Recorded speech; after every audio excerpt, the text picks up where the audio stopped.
তো বেন সকাল সকাল ঘুম থেকে উঠে চলে এলাম কাজে। কাজে আসার পরে তো বললেই দিল বালি তুলতে হবে, তো বালি ফালি ভরে নিচ্ছি। আর হ্যাঁ, বালি আজকে ভরতে হবে, কোদাল নেই, কন্নিক দিয়ে বালি ভরতে হচ্ছে। তো তাড়াতাড়ি করে ভরে নিই বালিটা, অ্যান্ড ভরে নিয়ে তোমাদেরকে দেখাবো আজকের কাজটা কি করব আর কিরকম হবে। তো ফাইনালি কাজটা আজকে হবে এই ধাপগুলো সিঁড়িতে বসবে। যেহেতু বন্ধুরা রোজে কাজ মানে তো ফাঁকি অবভিয়াসলি থাকবে।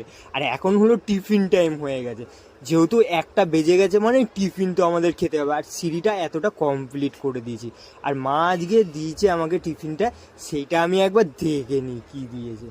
তো ওকে আজকে মনে হচ্ছে মা ভাত দিচ্ছে, হ্যাঁ অবশ্যই মা আজকে ভাত দিচ্ছে। তো ভাত ফাত খেয়ে দে আবার আমি আমার মতো কাজে লেগে পড়বো। তো কাজ কমপ্লিট হয়ে গেছে বন্ধুরা, দেখতেই পাচ্ছ তোমরা, পুরো সিঁড়িটা কমপ্লিট করে ফেলেছি। আর আজকের এই সিঁড়িটা কমপ্লিট করতে আমাদের